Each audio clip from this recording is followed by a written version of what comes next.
அனைத்து வருங்கால ஆசிரியர் பெருமக்களுக்கும் வணக்கம். ஏற்கனவே சொன்ன மாதிரி ஒரு 5 யூனிட்டுக்கு நம்ம நோட்ஸ் போட்டிருக்கோம், வீடியோ போட்டிருக்கோம். 4 யூனிட்டுக்கு வந்து பார்த்திங்கன்னா நோட்ஸ் கொடுத்துருக்கோம். 4 இல்லை 3 கொடுத்துருக்கோம். இந்த 5th யூனிட்டோட நோட்ஸ் வந்து பார்த்திங்கன்னா இன்றைக்கி போட்டுடுறோம். இன்றைக்கி அப்புறம் பார்க்குறது 6th-லேருந்து 10th வரைக்கும் உள்ள யூனிட்ஸ். ஏற்கனவே நிறைய பேர் வந்து கேட்டிருந்தீங்க, இங்கிலீஷ்லேயும் நீங்கள் வந்து கொஞ்சம் கொஷின் போடுங்க அப்படின்னு சொல்லி கேட்டிருந்தீங்க. ஸோ அதுக்காக வந்து பார்த்திங்கன்னா தமிழ் இங்கிலீஷ் ரெண்டுலேயுமே வந்து கொஷின் இருக்க மாதிரி நான் வீடியோ போடுறோம். தமிழ் இங்கிலீஷ் ரெண்டுலேயுமே இருக்கும். நீங்கள் தொடர்ந்து பார்த்திங்கன்னா நிறைய பேர் நல்லா சப்போர்ட் பண்ணுறீங்க, ரொம்ப ஹெல்ப்பாக இருக்குன்னு சொல்லியிருக்கேன். ரொம்ப சந்தோஷம். முடிஞ்ச அளவுக்கு யாராவது ஒருத்தருக்கு அந்த இது உதவியாக இருக்கணும் அப்படிங்கிறதுக்காக இந்த இது செய்கிறது. ரொம்ப சந்தோஷம். நீங்கள் எந்த ஃபீட்பேக் இருந்தாலும் நீங்கள் இங்கே வந்து கண்டிப்பாக சொல்லலாம். உங்களுக்கு என்ன தேவையோ முடிஞ்ச மட்டும் கண்டிப்பாக உங்களுக்கு உண்டானதை ரெடி பண்ணி தரோம். என்ன கொஞ்சம் டைம் ஆகும், அதனால தான் ஒன்றும் பிரச்சனை இல்லை. ஏன்னா மற்ற ஒர்க்லாம் பார்த்துட்டு இதை செய்கிறோம். அதனால் உங்களுக்கு என்ன தேவைகள் இருக்கோ அந்த தேவைகள் கண்டிப்பாக உங்களுக்கு வந்து எங்களால் முடிஞ்ச அளவுக்கு எங்கள் சைடில் சப்போர்ட் பண்ணுறோம். ஏன்னா நீங்கள் நல்லா படிச்சுட்டு அடுத்த லெவல் போகணும் அப்படிங்கிறதுக்காக தான், எஜுகேஷனுக்காக தான் இந்த இது ஃபுல் அண்ட் ஃபுல் இந்த வீடியோஸ் இந்த இது எல்லாமே ஃபுல்லாக வந்து எஜுகேஷன் ரிலவெண்ட்டாக தான் நம்ம வந்து போட்டிருக்கோம். வேறு எதுவும் நாட் ஃபார் என்டர்டெயின்மெண்ட் ஒரு இது விஷயங்களை யாருக்கும் கன்வே பண்ணணும் அப்படிங்கிறத தான் போட்டிருக்குது. அதனால் தமிழ் இங்கிலீஷ் ரெண்டுலேயுமே கொஷின் பேப்பர் இருக்குது. ஏற்கனவே வந்து சொன்ன மாதிரி இதில் யாரும் டெட்டுக்கு படிக்கிறவங்களா இருந்தீங்க அப்படின்னா அவங்களுக்கு ஏற்கனவே சொல்லியிருக்காங்க, வருஷத்துக்கு 3 எக்ஸாம் நடத்துகிறதா சொல்லியிருக்காங்க. 2 வருஷத்துக்கு 6 எக்ஸாம் நடத்தணும் அப்படின்னு இந்த ஆர்டிஐயில் படி இது சொல்லியிருக்காங்க. நிறைய இது நடந்துகிட்ருக்கு. ஸோ அதனால் வந்து பார்த்திங்கன்னா உங்களுக்கு ஒரு டைம் அடுத்த டைம் நிறையா வந்து வாய்ப்புகள் வந்து எதுக்காகனா வாய்ப்புகள் நிறைய இருக்குது அப்படிங்கிறத நீங்கள் உணர்ந்து, ஏன்னா முன்னெல்லாம் வந்து படிச்சுப்பாங்க, ரிசல்ட் எக்ஸாம் முடிச்சுட்டு அப்படியே விட்ருவாங்க, திரும்ப வந்து படிக்க மாட்டாங்க. இனிமேல் எப்போ கால் ஃபார் பண்ணுவாங்கன்னு பார்த்துட்டு அப்போ ஸ்டார்ட் பண்ணாங்க. இப்போ அப்படிலாம் கிடையாது. அவங்க சொல்கிற கணக்குப்படி பார்த்தீங்கன்னா 4 months வந்து கண்டிப்பாக ஒரு எக்ஸாம் நடக்கும். அதனால் நீங்கள் எக்ஸாம் முடித்த கையோடே திரும்பி வந்து நீங்கள் என்ன பண்ணலாம், படிச்சுக்கிட்டே இருக்கலாம். நீங்கள் இந்த படிக்கிறத பொறுத்த வரைக்கும் உங்களுக்கு வந்து டீச்சிங் லைன் இல்லைனாலுமே ஒரு டிஎன்பிஎஸ்சி அது மாதிரி ஏதோ ஒரு இதுக்கு கண்டிப்பாக உதவும். நீங்கள் கண்டினியூட்டியாக நீங்கள் படிக்கிறதுக்கு உண்டான ஒரு வாய்ப்பு வந்து இப்போ வந்திருக்கு. ஸோ அதை நல்லா பயன்படுத்திங்க. முடிஞ்ச அளவுக்கு வந்து நாங்களும் நிறைய உங்கள் சைடுக்கு வந்து சப்போர்ட் பண்ணுறோம். இப்போ வந்து பார்த்திங்கன்னா இந்த இருக்கிற கொஷினில் தமிழ் கொஷின் வந்து நான் ரீட் பண்ணுறேன். ஆங்கில கொஷின் வந்து பார்த்திங்கன்னா இங்கிலீஷில் இருக்க கொஷின்ஸ் வந்து இந்த இங்கிலீஷ் மீடியம் படிக்கிறவங்க அதை பார்த்துங்க. இன்கேஸ் ஏன்னா இங்கிலீஷும் தமிழ் ரெண்டும் படித்தோம்னா ரொம்ப டைம் ஆகும் அப்படிங்கிறதுக்காக தமிழ் மட்டும் படிக்கிறேன். ஏன்னா பொதுவாக வந்து பார்த்திங்கன்னா தமிழ் மேஜரில் இருக்கவங்க நிறைய பேர் இருப்பீங்க, அதுக்காக தான். இல்லை நீங்கள் இங்கிலீஷ் படிக்கிறவங்க வந்து சப்போஸ் இங்கிலீஷில் இருக்கிறத நீங்கள் படித்து சொல்லுங்கள் அப்படின்னா அதுவும் செய்கிறேன்.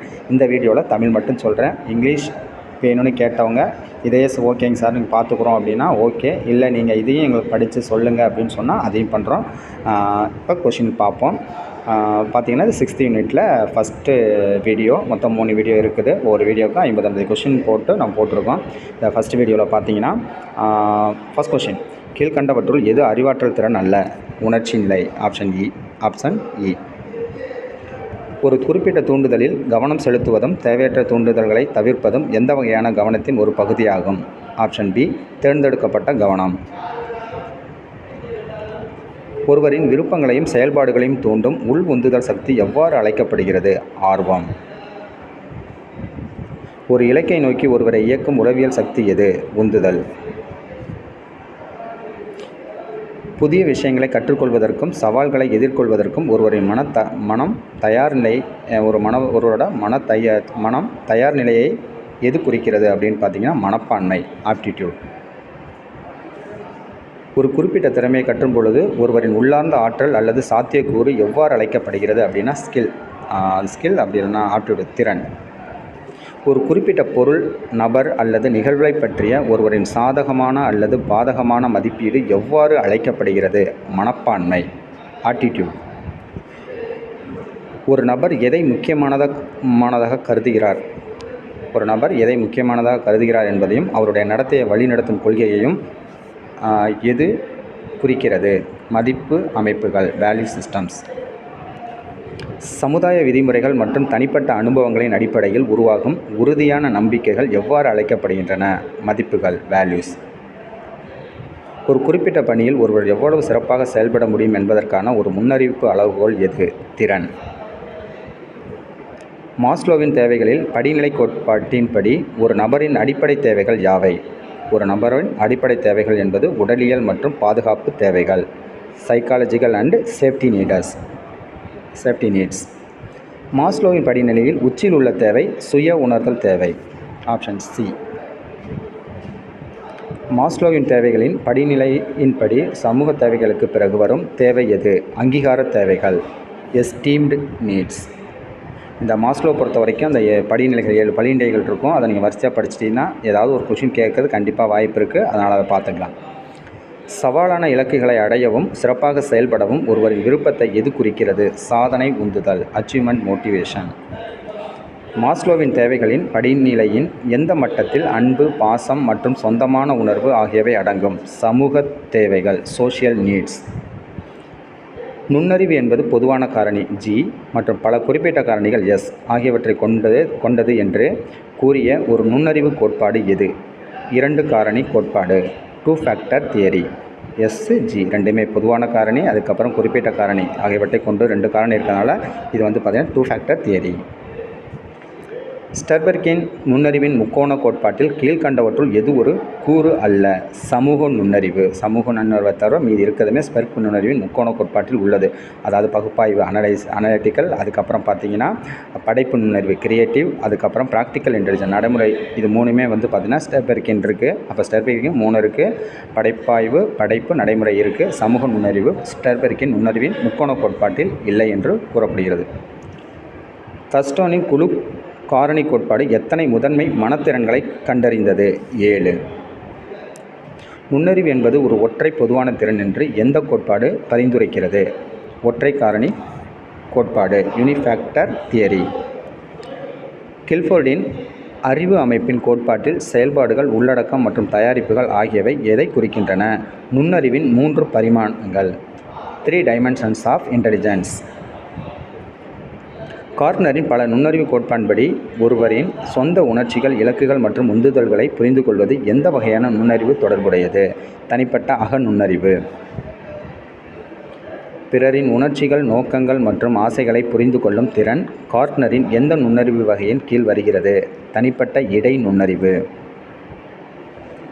உணர்ச்சி நுண்ணறிவு EQ, எமோஷனல் கோஷியன்ட் என்பதன் பொருள் என்ன? Emotional intelligence quotient. அதுதான் பார்த்திங்கன்னா அந்த உணர்ச்சிகளை புரிந்து கொள்வதற்கும் நிர்வகிப்பதற்கும் வெளிப்படுத்துவதற்கும் உள்ள திறன். Ability to understand, manage and express emotions. நுண்ணறிவு என்பது பல சுயாதீனமான காரணிகளை கொண்டது என்று எந்த கோட்பாடு முன்மொழிகிறது? பல காரணி கோட்பாடு, மல்டி ஃபேக்டர் தியரி. நுண்ணறிவு என்பது பல சுயாதீனமான காரணிகளை கொண்டது என்று எந்த கோட்பாடு முன்மொழிகிறது அப்படின்னா பல காரணி கோட்பாடு. ஸ்பெர்மனின் 2 காரணி கோட்பாட்டில் G காரணி எதை குறிக்கிறது? ஏற்கனவே சொன்னது பொதுவான காரணி.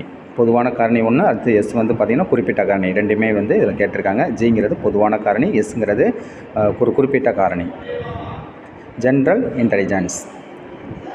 அடுத்து, நுண்ணறிவுக்கும் படைப்பாற்றலுக்கும் இடையிலான உறவு பொதுவாக எவ்வாறு விவரிக்கப்படுகிறது? ஒரு குறிப்பிட்ட அளவுக்கு நுண்ணறிவு படைப்பாற்றலுக்கு அவசியம், ஆனால் அதற்கு அப்பால் தொடர்பு குறைகிறது. நுண்ணறிவானது ஒரு படைப்பாற்றலுக்கு அவசியம். அது ஒரு எஸ்ட்ரீம் லெவலுக்கு போனதுக்கப்புறம் அதோட தொடர்பு என்ன ஆகுது அப்படின்னா குறையுது. அது லிங்க் குறையுது அப்படின்னு சொல்கிறாங்க. Intelligence is necessary for creativity up to the certain point, but beyond that the correlation decreases. இதான் பார்த்திங்கன்னா இந்த கொஷினுக்கு ஆன்சர். IQ என்பது எதற்கான சுருக்கம்? நுண்ணறிவு ஈவு. ஏற்கனவே சொல்கிறேன், இன்டெலிஜென்ட் கோஷியன்ட். ஒரு நபரின் உணர்ச்சி மேலாண்மை, சுய விழிப்புணர்வு மற்றும் சமூக திறன்களை அளவிடுவது எது? EQ.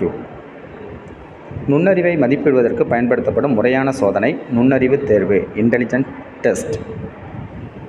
மனவயது MA, mental age and காலவரிசை வயது, குரோனிக்கல் ஏஜ் ஆகியவற்றின் விகிதத்தை பயன்படுத்தி IQவை கண்டறிவதற்கான சூத்திரத்தை யார் உருவாக்கினர்? லூயிஸ் டெர்மன்.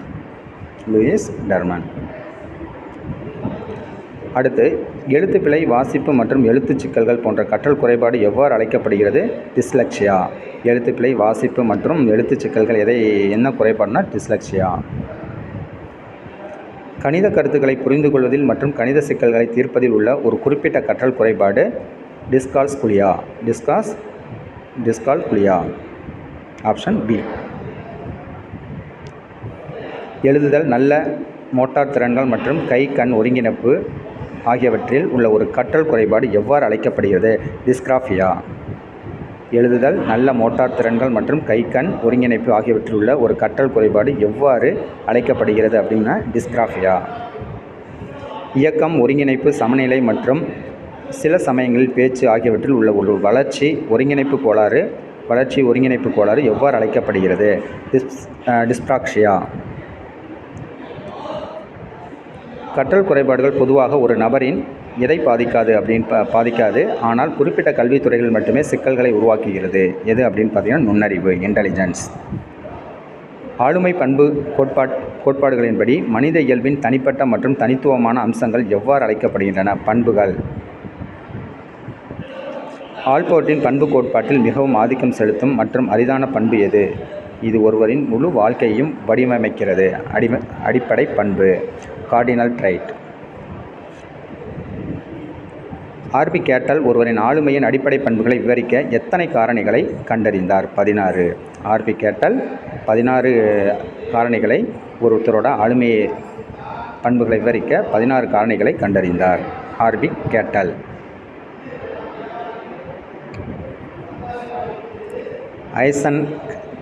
ஐசன் தனது ஆளுமை மாதிரியில் எத்தனை முக்கிய பரிமாணங்களை முன்மொழிந்தார்? 3. ஐசன் கண்டறிந்த 3 முக்கிய ஆளுமை பரிமாணங்களில் ஒன்று எது அல்ல அப்படின்னு பார்த்தீங்கன்னா மனநிறைவு மட்டும் கிடையாது. அதனால் ஐசன் கண்டறிந்த 3 முக்கிய ஆளுமை பரிமாணங்கள் என்னென்ன அப்படின்னு பார்த்தீங்கன்னா உளவியல், வெளிப்படையான தன்மை, அதுக்கப்புறம் நரம்பியல், அதாவது உணர்ச்சி நிலைத்தன்மை, வெளிப்படையான தன்மை, உள்நோக்கம். இது 3 தான் பார்த்தீங்கன்னா ஐசன் கண்டறிந்த 3 ஆளுமை. இதில் இல்லாதது என்ன அப்படின்னா மனநிறைவுங்கிறது கிடையாது. ஹிப்போக்ரட்டிஸ் முன்மொழிந்த ஆளுமை வகைகளில் எது கவனிக்கப்படாத மெதுவான மற்றும் அமைதியான நடத்தைகளை குறிக்கிறது? சலி வகை, பிளமேட்டிக். கிரஸ்னரின் வகைபிரித்தலின்படி தசை ரீதியாக நன்கு வளர்ந்த மற்றும் ஆற்றல் மிக்க உடல் வகை எது? தடகளம், அதாவது பார்த்தோன்னா அத்லட்டிக்.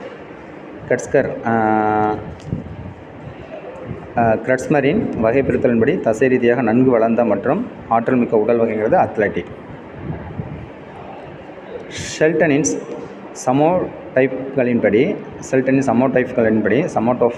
சமோடைப்களின்படி வெளிப்புற உடலமைப்பு எக்டோமார்பிக் கொண்டவர்கள் பொதுவாக ஒரு ஆளுமை பண்புகளை கொண்டிருப்பார்கள். அது என்ன ஆளுமை பண்பு அப்படின்னு பார்த்தீங்கன்னா அமைதியான மற்றும் சிந்தனை மிக்க ஆளுமை பண்புகள். அமைதியாக இருப்பாங்க, அதேமாதிரி சிந்தனை செய்யக்கூடியவர்களாக இருப்பார்கள். கார்ல் ஜங்கின் ஆளுமை வகைகளில் தனது கவனத்தை உள்நோக்கி செலுத்துபவர் எவ்வாறு அழைக்கப்படுகிறார்? உள்முகத்தன்மை கொண்டவர், இன்ட்ரோவர்ட். ஸ்பிரேஞ்சரின் ஆளுமை வகைப்பாட்டின்படி கலை, அழகியல் மற்றும் வடிவத்தில் ஆர்வம் கொண்ட நபர் எந்த வகையைச் சேர்ந்தவர்? அழகியல் வகை, ஆஸ்தட்டிக் டைப். அடுத்து, ஆளுமையை அளவிடுவதற்கு பயன்படுத்தப்படும் திட்டவட்டமான மற்றும் புறநிலை அளவுகோல்கள் எவ்வாறு அழைக்கப்படுகின்றன? புறநிலை சோதனைகள், ஆப்ஜெக்டிவ் டெஸ்ட். ரோஷாக்-மைத்துலி சோதனை எந்த வகையான ஆளுமை மதிப்பீட்டிற்கு ஒரு எடுத்துக்காட்டு? ஏற்கனவே பார்த்தீங்கன்னா ரோஷாக் இங்க்பிளாட் டெஸ்ட் ஒன்று இருக்கும், படிச்சிருப்பீங்க.